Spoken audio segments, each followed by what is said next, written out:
Hey guys, and welcome to my channel. My name's Dom and my channel is Cozy Boopy, where I make videos for cozy living enthusiasts just like yourself. So what better way to kick off my channel than with a readathon video? So today I'll be taking you through my TBR for the Autumn Equinox Orilium Readathon. And for those of you who are new to the readathon, it was created by G of Book Roast about 3 years ago. And for anyone who loves challenges and fantasy worlds, the basics are that you choose a character and you get to navigate and finagle your way through this world based on the book choices you make. And the character gets to study at this magical Orilium Academy where they get to master their courses to achieve their careers. And the way you do that is by reading books that fulfill prompts. So there was a spring Orilium earlier this year with easier kind of challenges, and now is the autumn equinox Orilium. I actually never did the full shebang choosing a character via the prompts, so I'm going to do that now with the novice path version of the readathon, so that way I can start anew next spring with my new character. And I'll link G's YouTube channel so that if you do want to explore it, if you so choose, you can get all of the information, because she does have a ton of resource information for you. She's built out entire worlds, she has all these graphics, and I know people who also like to journal like to put those prompts and things in their journal so it's easier for them to follow along, but I'll link that in case you want that. But enough with all the technical stuff. Let's get the vibes going. Got my mom's candles here, and let's get on with the books, shall we? All right.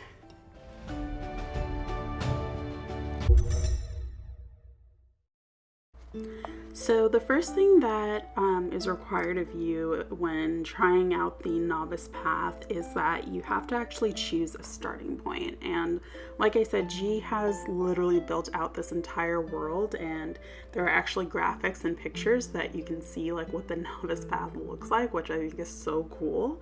But basically, I didn't know exactly who I wanted my character to be yet. I wanted my book choices to choose that, so I just went for the basic route and I chose the prompt, the novice path entrance, because why not? And that prompt required a book with a map with it. And guys, when I tell you, I literally combed through my shelves, and even after 20 minutes, I could not find a book with a map. That I would have to make a trip to Barnes, which I'd already been there that week. But thankfully, at the very last row, I came upon the book There Will Come a Darkness, and it's been on my TBR shelves for quite some time. It was actually gifted to me by one of my former co-workers who is also really into fantasy, so I just decided to go for it. When you open up the dust jacket though, the map is so gorgeous. It's in this beautiful onyx lush black, it looks like it's made out of midnight. And it's super intricate.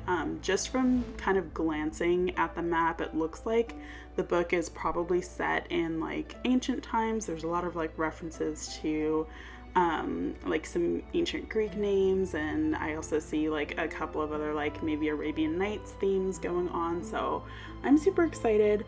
Not to give away any spoilers, because this is in the synopsis inside of the dust jacket, but basically there's this prophecy of doom for this entire world, and any one of the 5 main characters can bring it about, and we don't know who, so I am all for that. I started reading it back when the Autumn Orilium Readathon started, which was on August 1st, but since there's 4 weeks in August, I'm just giving myself an extension, so hopefully gonna complete that one this week. So after choosing the way to enter on your novice path, you also have to choose a second part to your path, I guess, because they didn't want to make it too easy for you to get into the Orilium Academy. So I chose the Tower of Rumination because I'm an overthinker, and why not? It seemed to align with my vibe. But the prompt for the Tower of rumination is to read a 5-star prediction. And I didn't know if this meant like whether you thought it would be 5 stars or you think like other people will rate it 5 stars, but I just interpreted it as me thinking that this would be a 5-star read. So I chose A Curse So Dark and Lonely. This has also been on my TBR for a ridiculously long time. I remember pre-ordering this from Barnes a couple of years ago, and then it was like in the middle of finals, so I just never got around to it, and it's just been sitting on my shelves mocking me. But it looks really intricate. I actually didn't even read the synopsis, so it will be a brand new read for me, which is going to be super cool. But I know that there was a ton of hype about it when it first hit the shelves, and I remember seeing it all over Bookstagram for like months and months and months after. So I just figure, you know, a dozen or so people can't be wrong. So I'm gonna go with that as my 5-star read.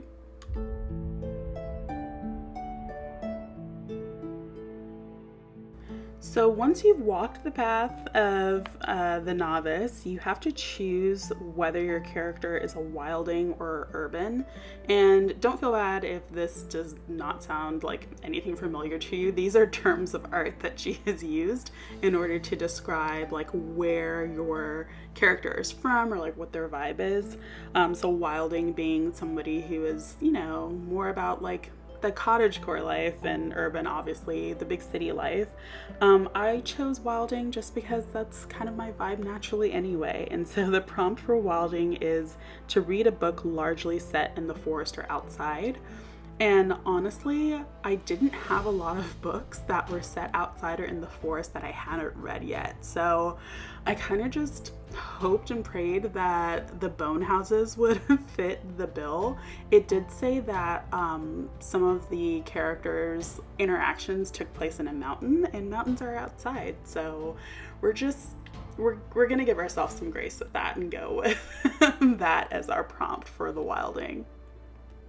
So the last prompt is to choose your character's heritage, and again, this kind of deals with like what powers your character innately has, and like maybe some of the like things that they really like or like to do. And so I took a look at some of the character specs, I guess, that G had come about or had created. And I really loved the Earthlings because they're all about like the elements and working with the earth and being in tune with them. And I'm like, yeah, that's me. So the Earthling prompt was to read a book with elemental magic or an element word in the book series title.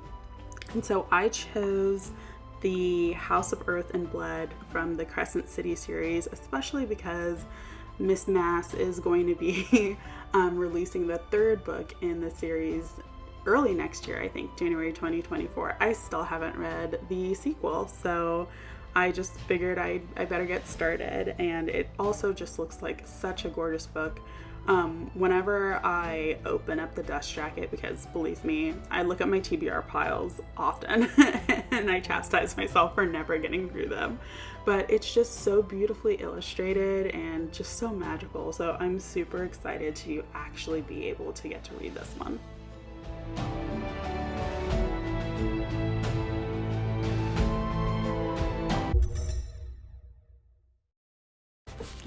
So next you have to choose where your character is from or what province they're from.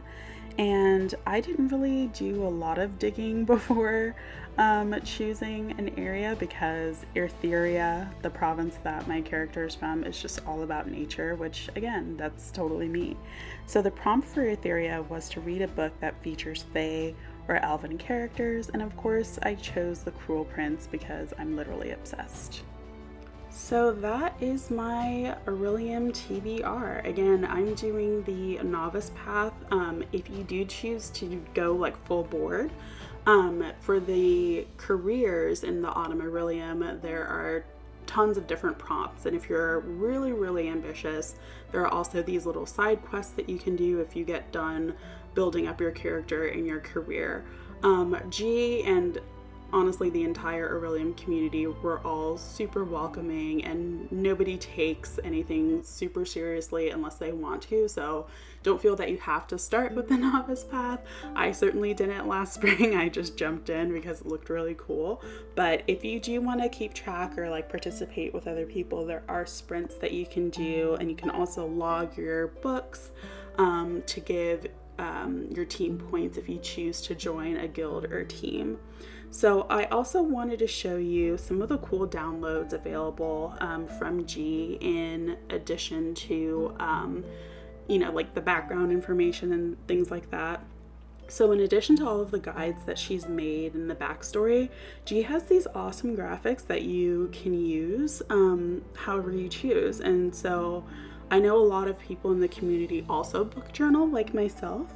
And she also has other merch like bookmarks and things like that. But for book journalers, I thought it would be a really cool idea to make stickers out of some of the graphics, so you can kind of chart your progress. But also, if you're just trying to get yourself into the mood, I guess, you could build out like maybe a mood board or a storyboard about like where your character is from or how they're journeying along the novice path. But I will probably update my journal with stickers that I create from my reads, because I like to also kind of remember the vibe of the book, as they say. But I also thought it'd be really cool to do like a character mood board. So let me know in the comments if you'd like to see something like that. I'd be more than happy to share that.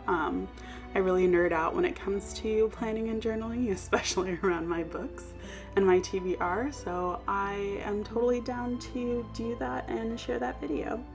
But anyway, thank you for watching my very first vid. It's super exciting. This is really cathartic and therapeutic for me, so I hope it was somewhat enjoyable for you. If you did like it and you'd like to see more videos like this, please like the video and maybe follow me for more cozy content. I'll also be making some gaming vids. I play ACNH and Stardew, and then definitely some study vids coming up here soon too. So thank you so much again, and hopefully we'll get to chat again soon. Bye!